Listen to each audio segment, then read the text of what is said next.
You're listening to Online Pet Health Podcasts with Dr. Megan Kelly. Continuing education for veterinarian rehabilitation therapists. Learn more at onlinepethealth.com. Hey Vet Rehabbers, it's Dr. Megan Kelly and you're listening to the Veterinary Rehabilitation Podcast. Today I chat to Kristen Kirkby Shaw. She's a veterinary surgeon as well as a vet rehabber. She chats about her dogs and how they inspired her to create the website CARE, which is Canine Arthritis Resources and Education. It's an online resource for vets and pet owners. Over to Kristen. Hey Kristen, thank you so much for joining me. Thank you so much for having me, Megan. Now, Kristen, won't you just tell our listeners a little bit about your journey and how you got into veterinary rehabilitation? Yeah, so when I was a surgery resident at the University of Florida, I was always interested in orthopedics and found myself frustrated with the cases that weren't clearly surgical. So if they weren't a joint or a bone, we basically said, put them in a crate, give them some Rimadyl and rest, and good luck. And I had my own personal PT journey with orthopedic surgeons telling me crazy things that were not needed. I just needed to go to PT. And so this was around 2004, 2005. So early days of rehab.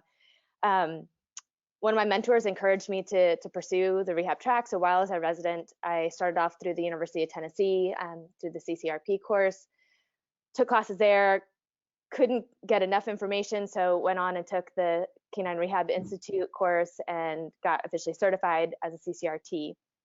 That still wasn't quite enough, so I stayed on after my residency and finished a PhD at UF, doing a lot of kind of taking classes through the human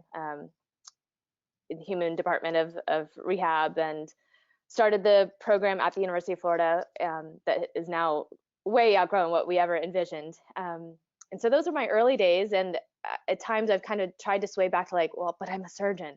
But I can't leave rehab behind. And now I get to do rehab and surgery in the practice that I'm at in Seattle. And you also are a diplomat of the American College of Sports Medicine and Rehabilitation. Yes. So yes. On top of all of that, you did that yes. too. Yes.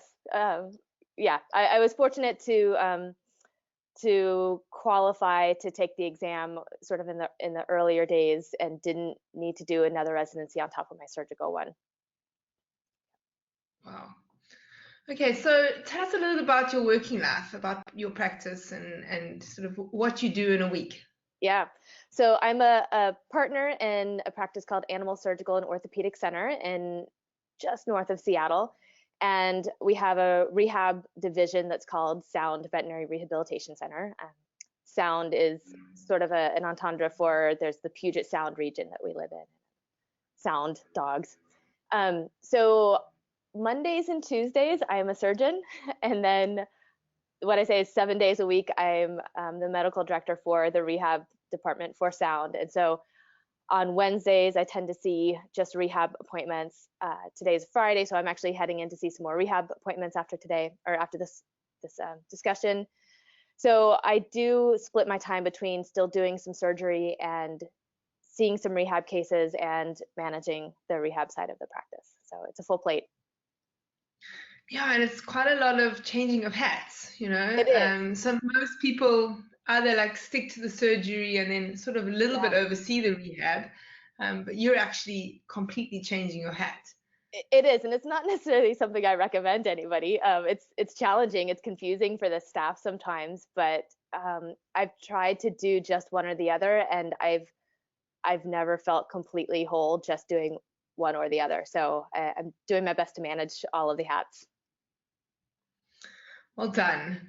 So one of the things that I read in your bio was you concentrate, so the conditions that you like to treat are hip dysplasia, elbow dysplasia, and cruciate. Now, is that from a surgical perspective or rehab perspective or both?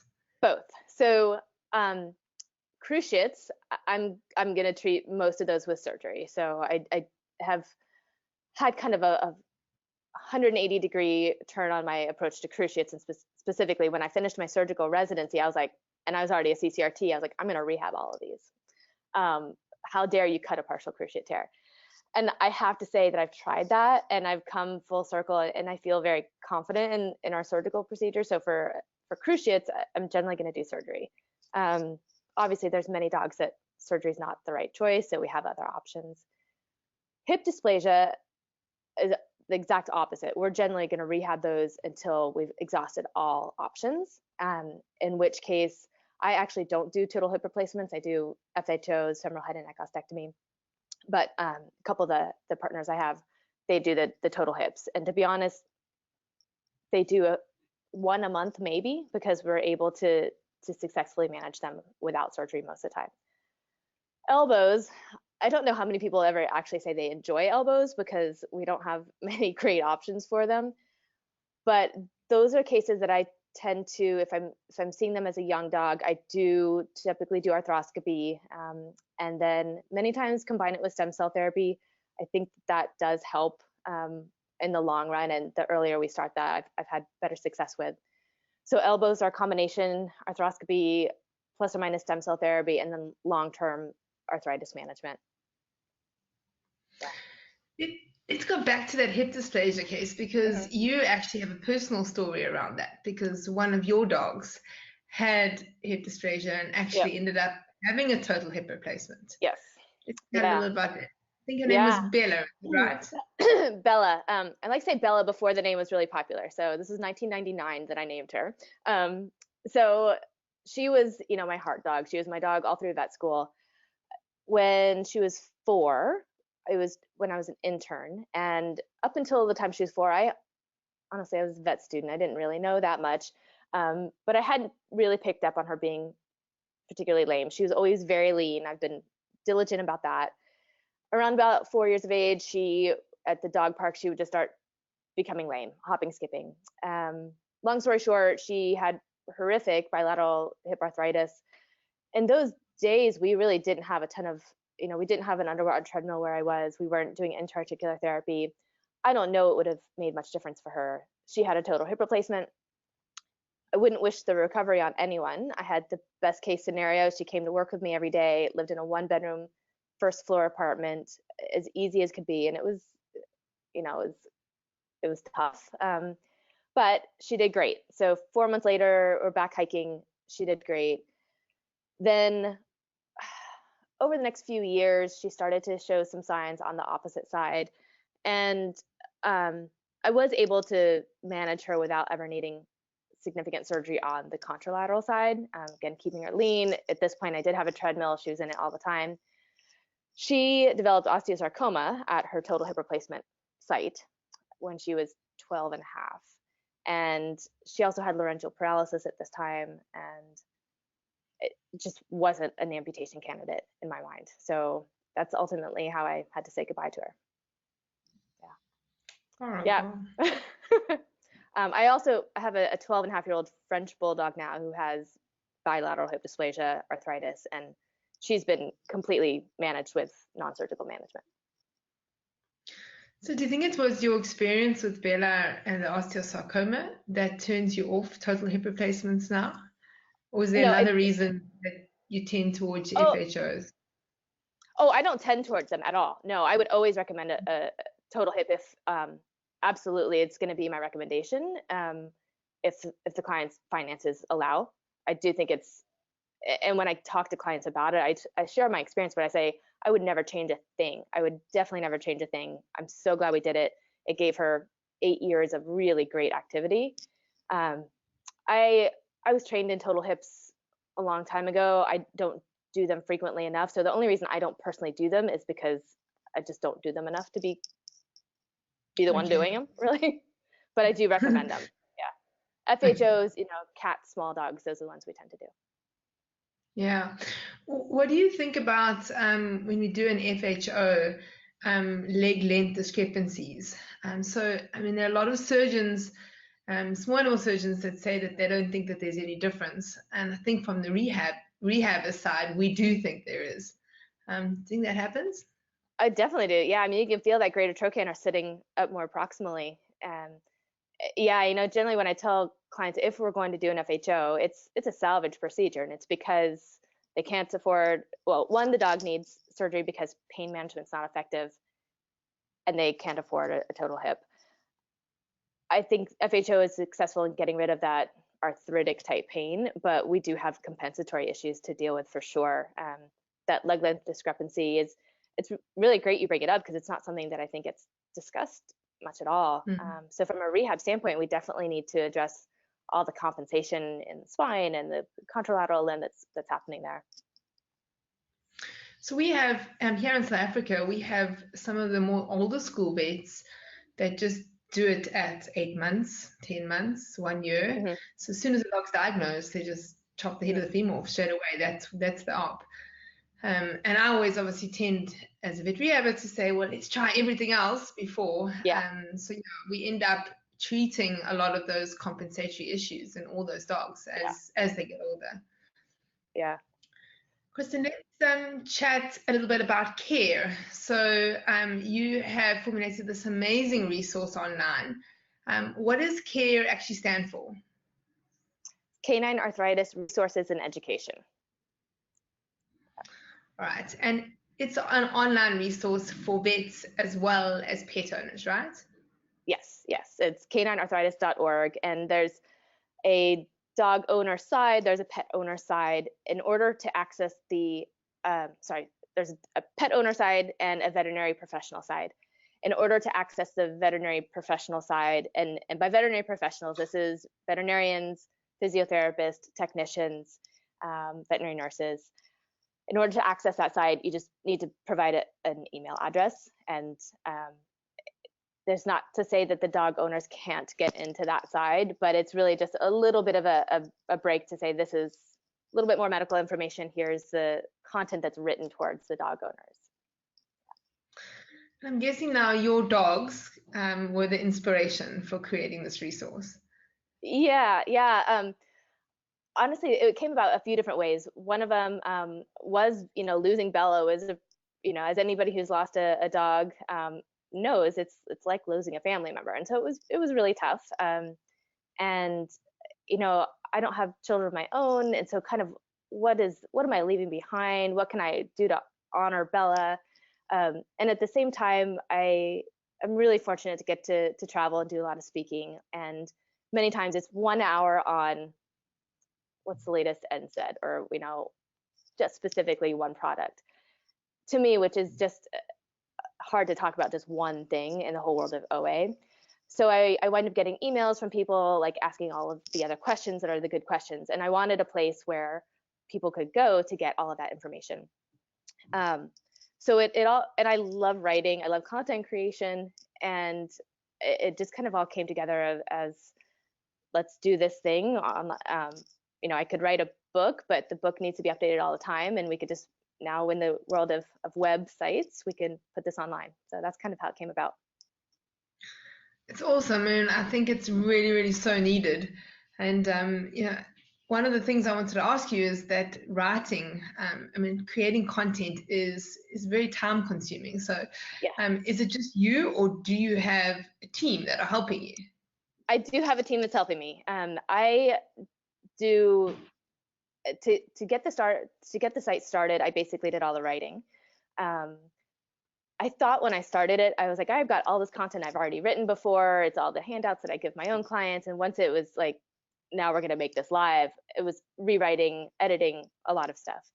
So I wrote all of the content directed towards the veterinary professionals. And then Kelly Wingett, who works with me, she has a background in working in medical facilities and kind of taking the medical jargon and translating it to something that's readable by the public. And so that's exactly what she did for the dog owner side.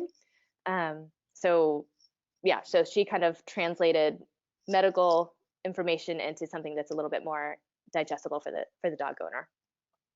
I could not have done it without her help.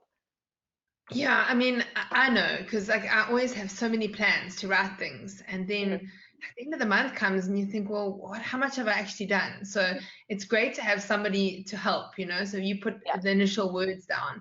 And I'm also very academic, in my writing. So I often need a little bit of help just to get that sort of personal touch. And especially when I had my practice, I had a blog, trying to actually chat to pet owners is a little bit different when you're chatting to vets. So it's great that you've got Kelly to help you. Yeah. So are there any plans on writing a book? Yes, well, thank you for asking. I've had, even before the idea of care started, just the idea of a book titled something like My Dog Has Arthritis, Now What? So it's really all of the content that's already there for the dog owner side, just packaged in a usable book format. So that's currently what we are working on, and hoping for it to come out sometime mid 2020. Awesome. And any other resources that you're planning for the vets and physios and vet techs? Yeah, so we will also be launching a series of webinars. So we'll have at least one a quarter for 2020, and hopefully, more frequent than that. But that's what we're working on right now. There's going to always be new content added, in terms of contributing authors and any new resources that come up. But in January, we'll be launching the Care Pro membership, which will basically be the access to the webinars, and they will be CE approved for CE credit. And so that will be a monthly or yearly membership. Those individual webinars will be, if you wanted to just pay for one at a time, that'll be an option too. And we're honestly still working out the details of what that's going to look like, but there will be a lot more formal education on the site coming up. And then there's other things we chat about, but that's the current plan for next year. I mean, I think it's great. I know there's always so many things we want to do, but it's always the time. And it sounds like changing the hats from surgeon to rehab to content creator. You probably don't have that much time to be able to be writing and creating all this content. But well done on everything you've done so far. Thank you. And the courses, the webinars that you're going to be doing, are these very rehab specific, or are they also surgical related, pharmaceuticals? What are the types of topics you're going to be covering? So I think when I look at care and OA as it relates to rehab, a lot of the focus or a lot of the audience is not necessarily the rehab vet, because I think most rehab vets have so many tools already. And it's not that I don't want to work with rehab vets. I want for sure to do that. But it's a little bit more the general practitioner, the first opinion practice that may need a little bit more help and guidance. And so some of the webinars will be really basic pharmaceutical pain management or intra-articular therapies, how to diagnose developmental orthopedic disease. There won't be a how to do surgery one, but there's certainly going to be how my approach to managing elbow arthritis or elbow dysplasia, or what's new in hip dysplasia. So kind of topics like that.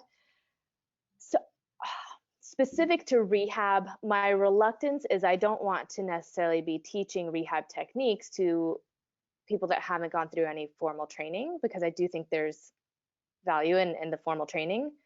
On the other hand, I think there are some really basic techniques, honestly, just the idea of regular exercise that I want to get out there, basic ice packing, but I don't plan to teach rehab techniques specifically through this platform. Okay, so it's more for vets and vet techs that are just general GPs, just to get a better understanding and a more sort of broader idea of how rehab therapists as well as they should be treating these cases, right? Yes, and a big part of my kind of push to vets is not just treating dogs when they come in and they're 8 or 10 years old and they're obviously arthritic. It's picking up the cases when they're young and starting the conversation when they're young in the first year of life, which is usually when we know that they're going to develop these things, and having it be a lifestyle management for the rest of that dog's life. So I think the diagnosis part is where a lot of people could be a little bit better. Well, obviously myself included, but that's a primary focus as well. I would say that, I'm a huge member of the rehab community. And so if there are if there are things that people would like or want, obviously you're doing it. You are doing the rehab online thing. And so the last thing I'm trying to do is, you're already doing it. So, but if there are things that people think that I can help with or resources that CARE could provide, please let me know. Yeah, I mean, I'm definitely welcome to that feedback. I think a lot of those topics would be really interesting for vet rehabbers, because remembering that we have people coming from all different professions. Mm-hmm. So there are human PTs that have come into the field, and everything that you're teaching there is maybe something that they're missing. So, yeah. I mean, for me, any information we can get about how to treat and improve our outcomes, I think will be worthwhile. So I think a lot of the vet rehabbers will actually be looking at it to learn some more. Yeah, and because I teach for the Canine Rehab Institute, and we actually don't really spend a lot of time specifically talking about arthritis. So I do think that there is a place for rehabbers to get some information. That'll be awesome. Kristen, thank you so much for your time. It's been wonderful chatting to you, and I look forward to hearing about the book when it's published, and about all the resources and webinars. And be sure to send me some links. And for all the website links, for all of you that are interested, I will put that in the podcast notes. If you just say that website again, for those that are listening, for how to get to the CARE, it's care.org, is that right? caninearthritis.org. Yep. caninearthritis.org. Yep. Awesome. Thanks, Kristen. Have an awesome day. Thank you. You too. Bye. Vet rehabbers, for more information on how to take your career to the next level, go to www.onlinepethealth.com. Please don't forget to subscribe to my podcast so you'll get notified.